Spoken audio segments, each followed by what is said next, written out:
Hey there, if you've ever been in an elders meeting or a staff meeting or on a committee and you feel like you just keep coming up with lots and lots of ideas but none of them really seem to go anywhere, then I've got an idea of what could be happening to you and a couple of suggestions on how to help. So if that seems interesting to you, that's great. Stick around because the Church Helper podcast starts right now.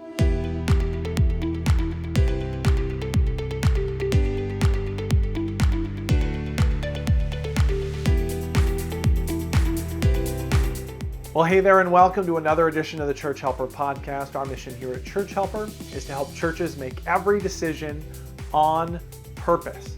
My name is Mike and I'm excited to help you and your church today. So let's not wait, let's just get into it because this week we're going to talk a little bit about this thing we call mission drift.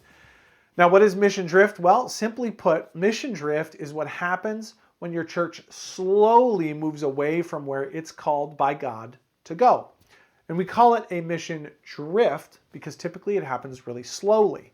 So slowly that often you don't even notice. It's not a sprint away from your mission. It's a slow, unnoticeable, sometimes undetectable drift. So here's an easy example. Have you ever been out on a boat, like a kayak or a canoe or a paddle boat, right?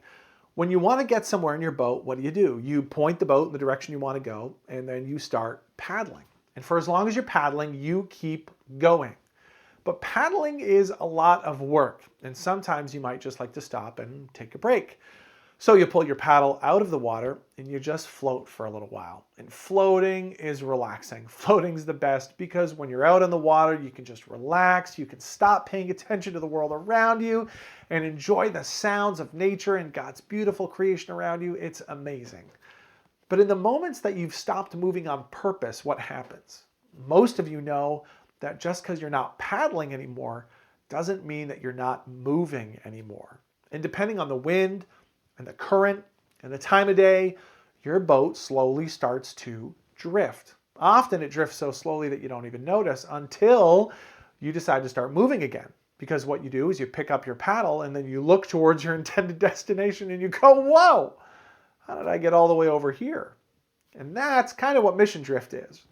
It's when you stop paying attention to the mission for just a little while and you forgot that even though you're not propelling yourself forward on purpose, you're still moving.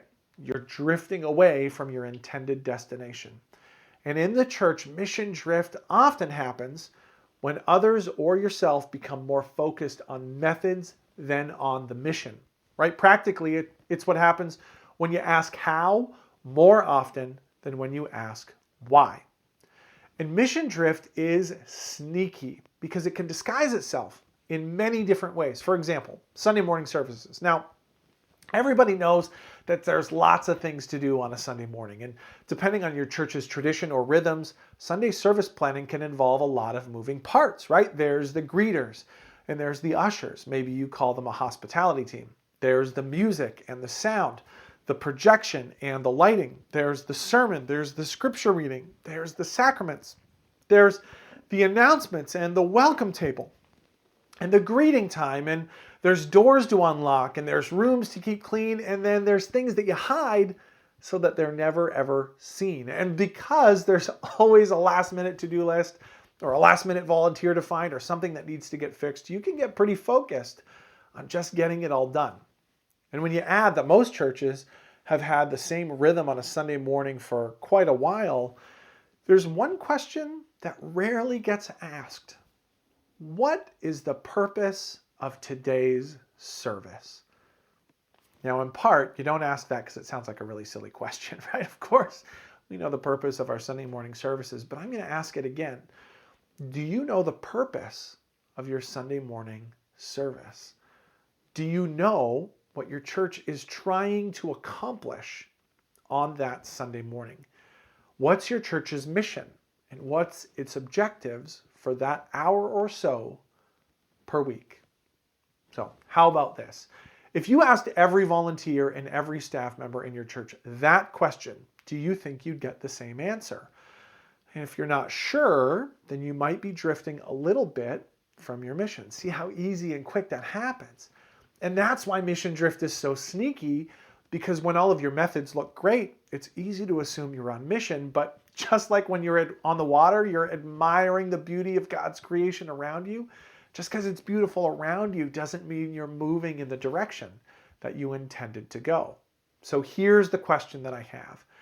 How do you know if your church is drifting from its mission? Well, I'm going to give you one step that you can take right now using our free mission drift assessment tool that we built and put on our website just for you, right? So if you want, you can head over to churchhelper.ca/tools and download this assessment tool that we created just for you. Next, choose a ministry area in your church. This could be your youth ministry, a seniors ministry, your Sunday service, whichever you like, it doesn't really matter. And once you've decided, give the leaders of that ministry this 5-question assessment tool to answer. Now, the theme of all the questions is the same. How does this ministry's mission fit with the church's mission? Now, if you get a clear, concise answer that doesn't take long, it's likely that your ministry leaders understand the church's mission and how the ministry that they lead fits in. And if you get a long-winded answer while that person searches for what they should say or what they think you want to hear, then it's likely that that ministry is drifting a little bit from its mission. And if you're a staff member or a volunteer and you're still unsure how to identify mission drift, at Church Helper, we love having these types of conversations because our mission here is to help churches make every decision on purpose. So please feel free to reach out and chat with us about that anytime. Hey, and if there's somebody in your life that you think should hear this podcast, but they're not really a podcaster or a YouTuber, we've got you covered. Head over to our website, churchhelper.ca/podcast for a printable transcript of today's episode. Thanks so much for watching or listening or reading the Church Helper podcast. My name is Mike, and I'll talk to you again really soon.